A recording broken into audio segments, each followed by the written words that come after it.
hay cái lại nè quạt deal sập đập cài ạch cô mà nâng deal sau số khá ạch cô đôi khi nè bộ sau số khá quạt chỉ nè tay tăng chỉ nè riệp chom tụ bây giờ quạt mình sẽ nhê pì sát đạch tay tăng có bật men có bàn tay sát thả ban đi mùi nâng cứ quạt chỉ nè riệp chom quạt chỉ nè promote là xong sna tàu ai mình dụ rận tray hay sna tàu đó sầm đạch xây hạ mà đi đầm bay thưa lịch khất tay tăng có bàn tay thay và nạ quạt này dây bài ní sma nâng quạt deal men trâm tại lúc sau sẽ khá đấy deal đó sẽ đạch tiết không bộ ca tay tăng cái mùi cái pi nó sắp ta miền ăn cất miền ấy trâm trâu chẳng à vay này quạt deal men deal thoa mà đá đấy quạt miền ẩm nai là hốt đó deal đó là mà cha sọc hay nâng bảo bồn bị cha nào mà thật ta quạt chia nó na mau pi nà khi mà cháu đây thấy tại đặng chia sầm nùa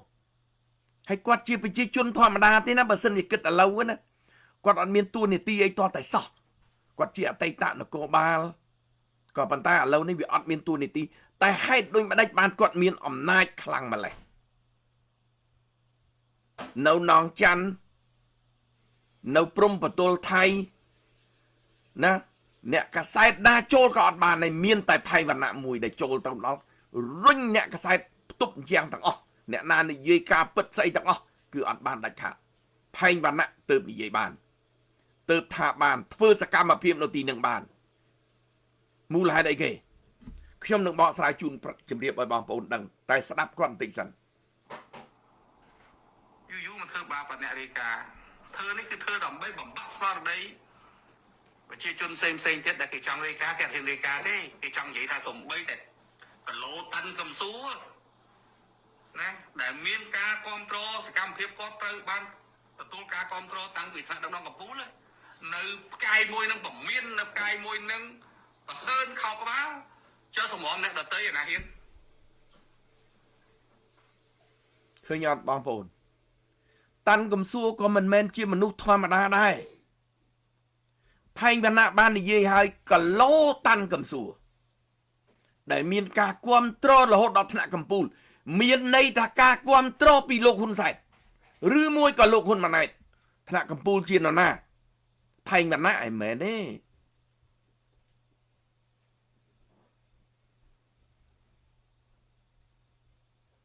ทวายกุ้มปองปีจมงายสุเมียลบะกันนาสมทบายกลุ่มนะอันนั้นบางปอนพิจารณาให้สมัยบางปอนนั้นขยมดังถ้าไว้ได้ลูกภัยบรรณะได้กดเจงมาไวกดเจงมาทเวอซ่อมล้อมือแต่บางปอนตามดานนะมนตรีราชการนาได้เจียขแม่เจียเนี่ยสลังเจียภัยบรรณะตามกับโกตามไว้ตอนตะดูลต่างอ๋อគេនឹងរៀបចំឲ្យមន្ត្រីដែលជាកូនរបស់គេកើតនៅលើទឹកដីខ្មែរឡើងមកជំនួសមន្ត្រីអស់ហ្នឹងអញ្ចឹងនៅក្នុងជួររដ្ឋាភិបាលទាំងមន្ត្រីទាំងនគរបាលទាំងអីក៏ដោយគេរៀបចំឲ្យផែងវណ្ណៈដើរកកោដើរកកាយដើរវាយសូម្បីតែចវាយខេត្តនៅតាមខេត្តផែងវណ្ណៈចុះតាមខេត្តក៏ចវាយខេត្តទទួលផែងវណ្ណៈដោយសំរុំដែរណាសូមឲ្យបងប្អូនយល់ណាតើជានរណាចឹងស្ដាប់តទៅទៀតបងប្អូនតាន់កំសួរសកម្មភាពគាត់រាល់ថ្ងៃណាមិនមែនតែប្រជាជនក្នុងប្រទេសក្រៅប្រទេសទទួលការគ្រប់គ្រងទេណាគ្រប់គ្រងគាត់ទេណាសំបីតែថ្នាក់ដឹកនាំកម្ពុជាក៏គ្រប់គ្រងដែរចឹងប្រាប់ស្អីសាំងសាក់សេរាហ្នឹងឲ្យដឹងបើភ្លឺអត់ដឹងអីទេមើលព័ត៌មានខ្លះទៅឃើញគាត់ពមៀននេះលុយកុំរវល់តែកាន់ដកស្រា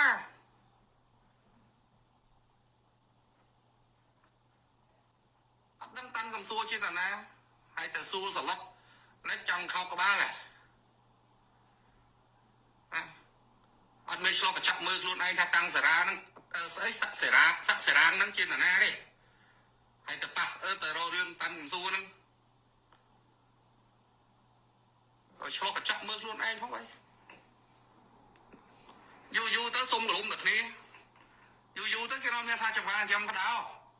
យើងថាមេល្អមិនបើកូនចៅ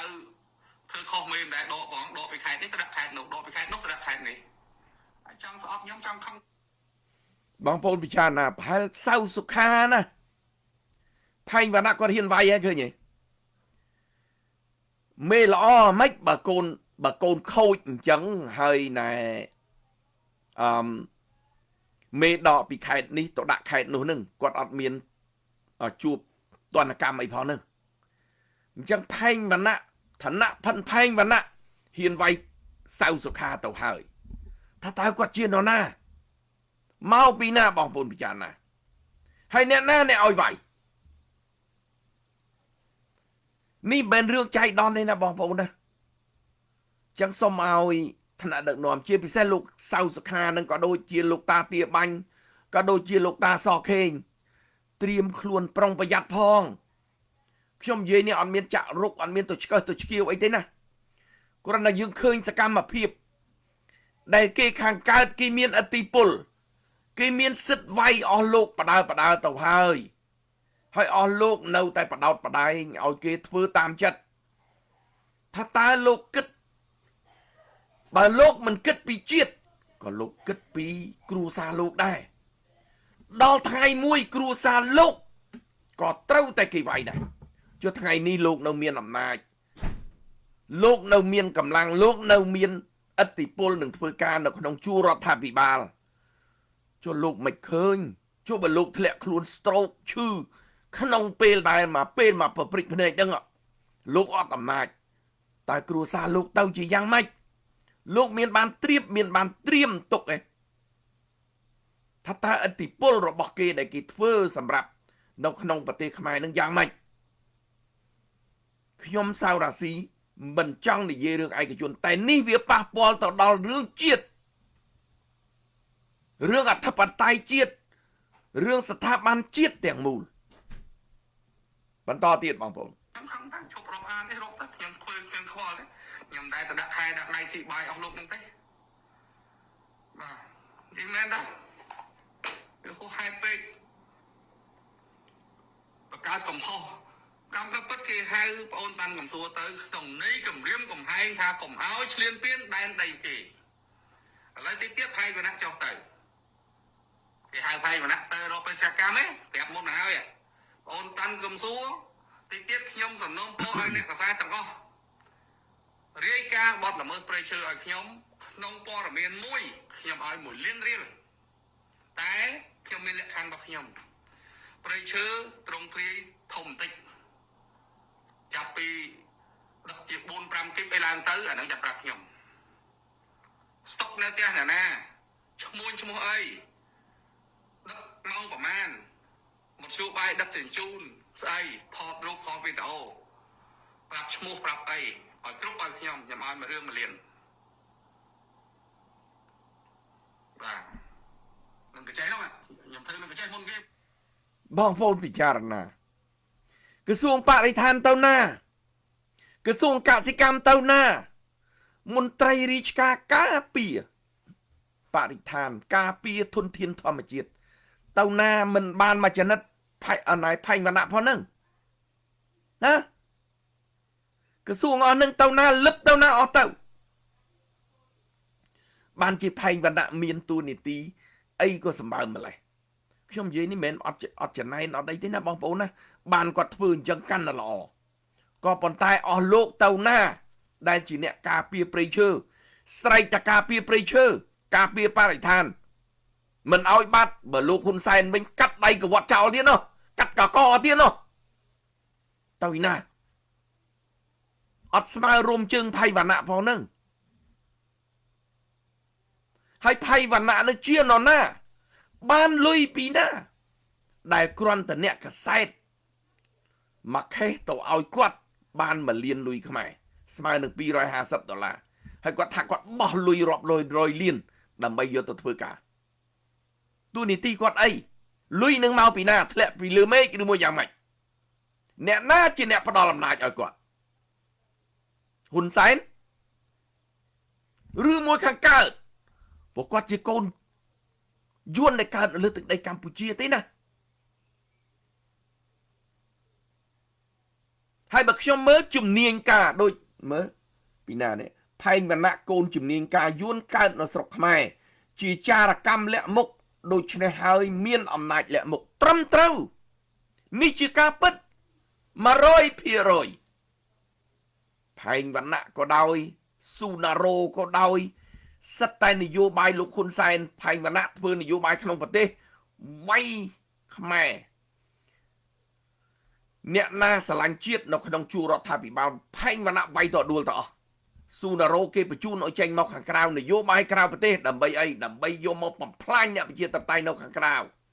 ដើម្បីយកមក lobby នៅបរទេសនៅសហរដ្ឋអាមេរិកដើម្បីឲ្យសហរដ្ឋអាមេរិកមានជំនឿជឿនៅលើរដ្ឋាភិបាលខ្មែរ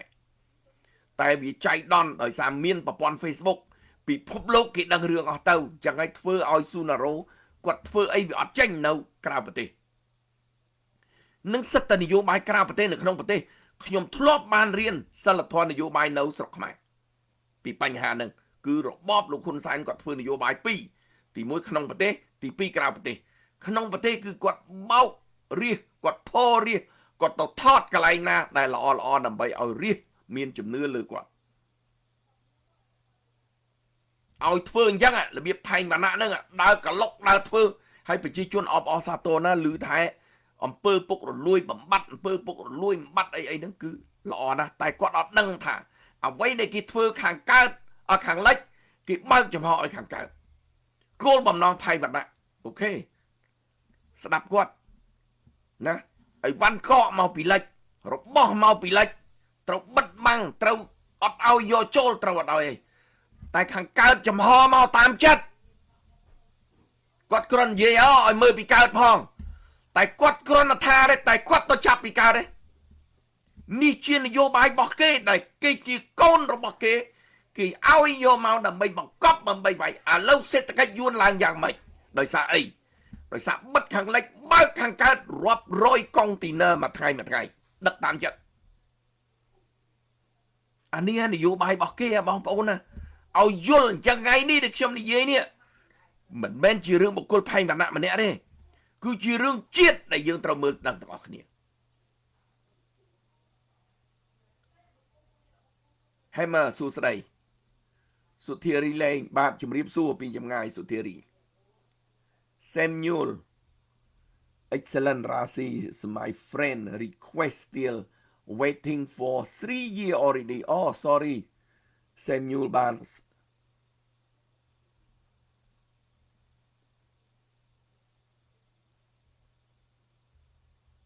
ណាថ្ងៃនេះខ្ញុំមិនមែនយករឿងបុគ្គលនេះយើងមើលហាក់បីដូចជាបុគ្គលក៏ប៉ុន្តែមិនមែនជាបុគ្គលទេបងប្អូននេះជារឿងជាតិដែលខ្ញុំចង់បង្ហាញឲ្យបងប្អូនឃើញថាតើផែងវណ្ណៈនឹងជានរណាមកពីណាបានជាមានសិទ្ធិម្លេះមករា Hey good morning dear អរគុណច្រើនជំរាបសួរដាវីអរគុណចឹងឲ្យសូមឲ្យបងប្អូនតាមដានទាំងអស់គ្នាអ្នកកសែតមិនបាច់ទៅយកលុយពួកអាឈ្មួញឈើពួកអាជនល្មើសបំផ្លាញព្រៃឈើដែលគេឲ្យ4 10រៀលទេយកពីផែងវណ្ណៈ1លានមើលចំណាយ100លានបង្ក្រាបបទល្មើសនៅកញ្ចេះហ្នឹងទៅមើលពីអស់ប្រមាណ $25,000 តា $25,000 តើវ៉ាវលោកផៃវណ្ណៈមហាសិទ្ធិមើលខ្ញុំរួមគ្នាធ្វើម្ដងមើលមួយរឿងខ្ញុំឲ្យ1លានយូរពួកអានេះឲ្យមានការងារធ្វើទៅការពារធនធានធម្មជាតិទៅបំផ្លាញធនធានធម្មជាតិមែនក្រសួងបរិស្ថានអស់លោកនៅឯណាហ៎អស់លោកអីក៏អន់ម្លេះមន្ត្រីរាជការដែលការពារបរិស្ថានការពារព្រៃឈើមិនក៏អន់ម្លេះស្ដាប់ទៅអត់មានធ្វើការមកប្រទេសធ្វើការតលោកផៃវណ្ណៈហ្នឹងការពារព្រៃឈើការពារបរិស្ថានការពារព្រំប្រទល់នៅថៃទៀតណាចូលអត់បានទេកសែតណាចូលក៏អត់បានដែរមានតែកសែតផៃវណ្ណៈមួយគត់ដែលអាចទៅដេកនៅព្រៃនឹងបានហេតុអីបងប្អូនហេតុអីបានផៃវណ្ណៈមានអំណាចបែបហ្នឹង សូម្បីតែផ្កាយ3មួយដែលគ្រាន់តែសួររកគាត់ថាគាត់ជាប៉ូលីសធ្វើការនៅណាតាមវាយតាមរកផ្កាយ3នឹងទៀតហេតុដូចម្ដេចបានភ័យវណ្ណៈមានអំណាចបែបហ្នឹងស្ដាប់គាត់ទៀតខ្ញុំឲ្យបងប្អូនស្ដាប់គាត់ឲ្យច្រើនបន្តិចសិន ចាស់មិនតាន់គ្រប់ទេអីឡើយផាត់ស្រាឆ្ងាញ់ទេគេជឿគេថាអញ្ចឹងលោកឯងផាត់ឆ្ងាញ់ទេ Monkey King បាទសួស្ដីពីចម្ងាយ ចឹងសំណូមពរបងប្អូនយើងអ្នកកសែតនៅកចេះច្រើនណាស់នៅភាគឦសានច្រើនណាស់របៀបថតយកបានទី1ឈ្មោះអីផ្ទះនៅណាមធ្យោបាយដឹកជញ្ជូនបត់ល្មើសព្រៃឈើមានអីខ្លះលេខប្រហែលយើងយកតាមលេខទូរស័ព្ទទៀតបានតែល្អកងរាជអាវុធហត្ថទទួលខុសត្រូវរងសកម្មភាពក្នុងទេហើយក៏ខ្ញុំអត់បងតែបានជេរប្រមាថទី1គាត់ចោទថាខ្ញុំជេរប្រមាថលើបុគ្គលនិងហើយលោកឯងទៅរៀនសូត្រមកពីណាសាលាកងរាជអាវុធហត្ថមួយណាដែលទៅរៀនលោកឯងឲ្យទៅដើរសួររកប្រជាជនទៅសួររកអ្នករាយការណ៍អំពីលោកផៃបណ្ណាថាឆ្ងល់ណាគាត់ថ្ងៃនេះបងប្អូនទេរ៉ូហ្វូនមកសួរចង់ផ្ទុះហ៎បាទថ្ងៃនេះបងប្អូនទេរ៉ូហ្វូនមកសួរចង់ផ្ទុះហ៎បាទឥឡូវផ្ទុះអីផ្ទុះទៅខ្ញុំសូមឆ្លើយទៅនឹងកងរាជអាវុធហត្ថបាទស្នងការអ្នកនងកិច្ចការសាធារណៈបាទបងប្អូនលោកនាងជាទីមេត្រីបន្ទាប់ពីបាត់ពីបានឥឡូវនេះបងចង់ទៅគប់ឥឡូវទូអីខ្ញុំអត់បដិសេធទេទូទៅខ្ញុំសូមឆ្លើយទៅនឹងគាត់អត់បំពេញមុខនេះជានគរបាលមួយគាត់អត់បំពេញគាត់លេងនេះបងប្អូនតែរហូតមកសួរចង់ផ្ទុះបាទឥឡូវខ្ញុំចាក់សំឡេងឲ្យគាត់ប៉ុណ្្នឹងចុះក៏ប៉ុន្តែខ្ញុំបកស្រាយឲ្យបងប្អូនបានជ្រាបថាភ័យវណ្ណៈនឹងគឺជានរណាមកពីណាបងប្អូនពិចារណាសំបីតែនៅក្នុងនេះណាគាត់ថាមិត្តភ័ក្តិគាត់ដែលជាប្រធាន PM តាមខេត្តទេមកគាត់ចង់ផ្ទុះហើយសុំទោសគាត់ថានេះជាបទបញ្ជាអញ្ចឹងលិខិតថ្កោលទោសរបស់អស់លោកដែលជាប្រធាន PM នៅតាមខេត្តដែលធ្វើលិខិតថ្កោលទោសនេះបើតាមអ្វីដែលសម្ដីរបស់ផែងវណ្ណៈថាពួកគាត់បានទេមកសុំទោសផែងវណ្ណៈដោយសារបទបញ្ជាពីលើមានន័យថាលោកសៅសខាជាអ្នកជំរុញឲ្យប្រធាន PM អនោះអ្នកធ្វើលិខិតថ្កោលទោសមិនមែនគាត់ធ្វើដោយចិត្តគាត់ទេហើយបើធ្វើដោយចិត្តគាត់មិនមែនទេមកសុំទោសផែងវណ្ណៈទេអញ្ចឹងអានឹងក៏ជាកិត្តិយសរបស់លោកសៅសខាដែរជាកិត្តិយសរបស់ PM ដែរហើយបើមានមន្ត្រីដែលធ្វើការក្រោមអវ៉ាត់លោកណាធ្វើលិខិតថ្កោលទោសបែបនឹងហើយបែរមកសុំទោសម្ចាស់ដែលខ្លួនធ្វើលិខិតថ្កោលទោស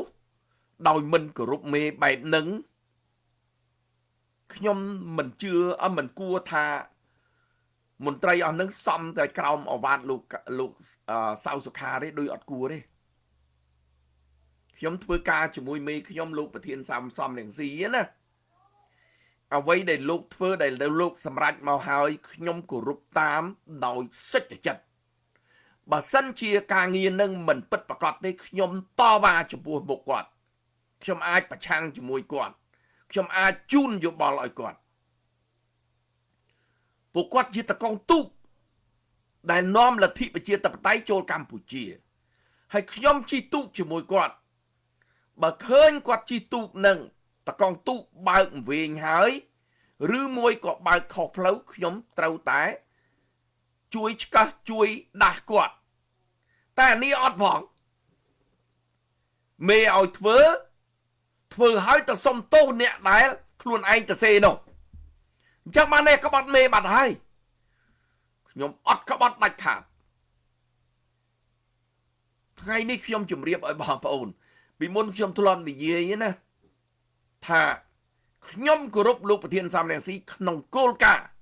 តែថ្ងៃនេះខ្ញុំជម្រាបឲ្យបងប្អូនខ្ញុំគោរពគាត់ទាំងគោលការណ៍ទាំងបុគ្គលមូលហេតុបងប្អូនពិចារណាខ្ញុំបែកបន្តិចទៅចុះក្នុងកាលៈទេសៈនេះអ្នកណាដែលប្រៀបធៀបជាមួយនឹងលោកប្រធានសំរងស៊ីដែលស្មើនឹង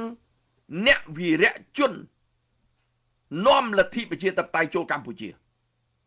អ្នកណាហ៊ានលះបង់ទាំងជីវិតទាំងទ្រព្យសម្បត្តិទាំងវ័យអាយុជាង70ឆ្នាំនៅតែតស៊ូបែបនេះបងប្អូនរមខ្ញុំនិយាយថ្ងៃនេះខ្ញុំអះអាងដោយសម្ដីខ្ញុំពិតរមក្នុងកាលៈទេសៈនេះខ្ញុំនិយាយមែនថាមនុស្សអត់ចេះខុសទេហើយមនុស្សក៏មិនមែនមានមនុស្សល្អហើយមិនមែនមានមនុស្សល្អលើនឹងមិនមែនទេមានក៏ប៉ុន្តែក្នុងកាលៈទេសៈនេះបងប្អូនរមអ្នកណាហ៊ានលះបង់ជីវិតដោយគេបោកគ្រាប់បែកប្រមាណដងណាទាំងនៅក្រសួងមហាផ្ទៃក៏ដូចជានៅមុខណែសភានៅកម្ពុជាគេបោកនេះដើម្បីយកជីវិតគាត់តែដោយសារព្រះលោកមើលឃើញថាគ្រាប់ពូជមកគ្រាប់នេះអត់ឲ្យបាត់បង់ទេដើម្បីជួយបណ្ដុះឲ្យលទ្ធិប្រជាធិបតេយ្យនៅកម្ពុជាចឹងព្រះរក្សាជីវិតរបស់គាត់ចឹងស្មារតីលោកប្រធានសំរងស៊ីមិនងាយទៅណាទេសូម្បីតែគេបោកគ្រាប់បែកចង់យកជីវិតគាត់ហើយក៏ព្រះមិនឲ្យទៅផងដោយសារអីដោយសារអំពើល្អអំពើសុចរិតក្នុងកាលៈទេសៈនេះបងប្អូនមើលទៅនេះទាំងអាយុជីវិតដែលគាត់ហ៊ានលះបង់ទាំងថវិកាបងប្អូនមើលផ្ទះគាត់រាប់រយល្វែងហើយអ្នកណាអ្នកលក់ទៅសួរលោកម៉ែនសថាវរិនដែលនៅក្បែរគាត់លោកម៉ែនសថាវរិនជាអ្នកលក់ផ្ទាល់ក៏មានដែរដើម្បីអីយកលុយទៅណាយកមកជួយជាតិណាលះបង់ជីវិតខ្ញុំបច្ចុប្បន្នជិះកប៉ាល់ហោះអង្គុយចិត្តគាត់ខ្ញុំអង្គុយស្រឡឹងមើលមុខគាត់ចង់ស្រក់ទឹកភ្នែកដែលគាត់ចាស់ហើយបច្ចុប្បន្នមកញូហ្សេឡង់មកអត់បាន24ម៉ោងទេបងប្អូនពេលខ្លះមកបានតែ8 10ម៉ោងទេមកដល់ម៉ោង3ល្ងាចម៉ោង2ម៉ោង3ល្ងាចព្រលឹមឡើងម៉ោង8ព្រឹកហោះចេញបាត់ទៅទៀតហើយណាត្រកទាំងប្តីទាំងប្រពន្ធដើម្បីអីផលប្រយោជន៍ជាតិខ្ញុំឃើញអស់លោកមួយចំនួនជាពិសេសកូនចៅ CPP ស្រែកជេរដៀលគាត់បច្ចុប្បន្នខ្ញុំឈឺចាប់តែធ្វើម៉េចខ្ញុំទ្រាំខ្ញុំឈឺ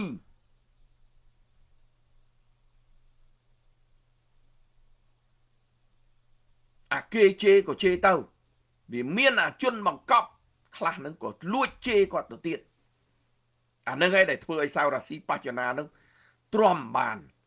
អាហ្នឹងខ្ញុំបង្ហាញឲ្យបងប្អូនបន្តិចទៅចុះដោយសារអីដោយសារអ្វីដែលគាត់ធ្វើដើម្បីផលប្រយោជន៍ជាតិហើយវារកអ្នកណាដែលប្រៀបជាមួយគាត់វាអត់បានតតែសោះក្នុងកាលៈទេសៈនេះទាំងចំណេះទាំងថវិកាទាំងពេលវេលាដែលគាត់លះបង់ដើម្បីផលប្រយោជន៍ជាតិបងប្អូនមើលទៅមិនមែនណាខ្ញុំចេះនិយាយទេក្នុងកាលៈទេសៈនេះណាមកប្រៀបជាមួយគាត់ណាសូម្បីខ្ញុំក្មេងអាយុប៉ុណ្ណឹងមិនមែនក្មេងប៉ុន្មានទេតាំងពីក្មេងរហូតមកដល់ស្មើនឹងខ្ញុំអត់ទាន់រកឃើញណាស្មើគាត់ផងទាំងថ្នាក់ដឹកនាំជំនាន់មុនខ្ញុំហ៊ានថាដល់ប៉ុណ្ណឹងណាតស៊ូយ៉ាងម៉េចជំនាន់មុនក៏តស៊ូជំនាន់លោកតាឪពុករបស់លោកប្រធានក៏គាត់តស៊ូដែរតែគាត់អត់បានតស៊ូណាលះបង់ដោយលោកប្រធានទេគាត់តស៊ូដោយលោកតាសំសេរីតស៊ូរហូតដល់លះបង់ជីវិតអានេះដែលយើងមើលពូជពងរបស់គាត់ហ្នឹងគឺបែបហ្នឹងខ្ញុំតាមដានបែបហ្នឹងបានខ្ញុំហ៊ានមកគ្រប់គ្រងខ្ញុំហ៊ានមកប្រឡូកខ្ញុំហ៊ានលះបង់ហើយខ្ញុំលះបង់មិនបានមកចំណិតគាត់ទេអាហ្នឹងឯងដែលបងប្អូនត្រូវតែយកគំរូមើលអ្នកណាពិតប្រកបអ្នកណាដែលស្មោះត្រង់ហ្នឹងគឺបែបហ្នឹងអាហ្នឹងបានយើងអាចយើងជិះទូកជាមួយគ្នាបានហើយបើយើងចេះតែឡើងទូកដោយមិនមើលតកង់ទូកទេបងប្អូនខុសហើយបងប្អូនមើល ហ៊ុនស៊ីពេចអាលាយដោយសារអ្នកណាដោយសារមេដឹកនាំរបស់ខ្លួនឯងនឹងណាដែលពេលដែលនៅតស៊ូនៅជំរុំណាតែហ៊ានដែលនៅជំរុំគឺខំជួយខំតស៊ូខំវាយខំអីដល់ពេលចូលមកក្នុងស្រុកឆ្នាំ93ហ្នឹងតាហ៊ានដែលនៅតាមព្រំប្រទល់ទុកឲ្យគ្នានៅលហេមលហាមនៅតាមព្រំប្រទល់អាតំណែងផ្កាយ1ផ្កាយ2ហ្នឹងលក់មកឲ្យចិនអូស័យអស់ដល់តែគេធ្វើរដ្ឋប្រហារពួកតាហ៊ាននឹងមានបានមកជួយអីចិនអូស័យនឹងយកកំភ្លើងយុទ្ធប្រគល់ឲ្យហ៊ុនសែនអស់ហ្នឹងអានឹងហើយដែលលាយដោយសាររឿងហ្នឹងតែលោកប្រធានសំរងស៊ីអត់ទេអ្នកដែលតស៊ូជាមួយគាត់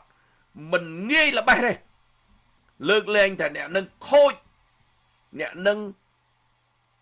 ចង់ទៅចូលគេឬមួយក៏អីអានឹងរឿងរបស់អ្នកឯងតែឲ្យលោកប្រធានសំរងស៊ីទៅដេញអ្នកនឹងចេញទៅទាត់អ្នកនឹងចោលមិនងាយទេមិនងាយមានទេបងប្អូនស៊ីឡាត់សុខសบายពីចម្ងាយមិនងាយបងប្អូនអានេះដែលជាគុណធម៌ដែលជាការសន្តោសប្រណីរបស់ថ្នាក់ដឹកនាំដែលយើងមើលឃើញកុំឲ្យឃើញតែទូកឲ្យចេះតែឡើងជិះតកងទូកខ្លះឃ្លីងឃ្លងបើកទៅនឹងឃ្លីងឃ្លងពលយើងក្លាប់ទូកស្លាប់តាមផ្លូវហើយចឹងសូមឲ្យបងប្អូនមុននឹងឡើងទូកសម្លឹងមើលតកងច្បាស់លាស់តាមដានតកងនឹងខ្ញុំតាមដានតកងទូកនឹងតាំងពីខ្ញុំនៅក្មេងអាយុ7 8ឆ្នាំមកប៉ាខ្ញុំធ្វើគ្រូបង្រៀននៅសាលាកកស្រុករកខេត្តពោធិ៍សាត់ហើយគាត់ជានាយកសាលាមួយនៅសាលាកោះរំដួលនៅស្រុកកកនឹងមួយដែរចឹងហើយបាទខ្ញុំតាមដានហើយល្ងាចឡើងតែចាស់មកប្រាជ្ញនៅផ្ទះខ្ញុំនឹងជាង10នាក់រាល់ល្ងាចគ្រូដែលមកប្រាជ្ញនៅផ្ទះខ្ញុំពួកផ្ទះខ្ញុំមកខ្នងមុខនឹងបឋមគ្រូចូលចិត្តមកប្រាជ្ញនៅនឹងហើយខ្ញុំចូលចិត្តស្ដាប់ណាស់